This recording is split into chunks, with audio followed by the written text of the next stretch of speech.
ప్రభుత్వంలో మేము కుదురుకోక ముందే ఆర్థిక పరిస్థితిని అంచనా వేసుకోక ముందే హామీ ఇచ్చిన 6 గ్యారెంటీలలో 2 గ్యారెంటీల అమలును ప్రారంభించిన ఘనత ఈ ప్రజా ప్రభుత్వానిది. బాధ్యతలు స్వీకరించిన 48 గంటల్లోనే 2 గ్యారెంటీలను అమలు ప్రారంభించి చరిత్ర సృష్టించాం. ఆడబిడ్డలకు తొలి ప్రాధాన్యత ఇస్తూ ఆర్టీసీలో ఉచిత ప్రయాణ సౌకర్యాన్ని కల్పించాం.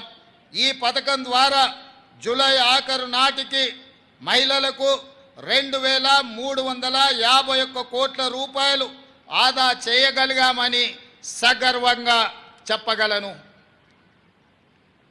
రాష్ట్రంలో వైద్యం అందక ఏ ఒక్క ప్రాణాలు పోకూడదన్నది మా ప్రభుత్వ ఆశయం.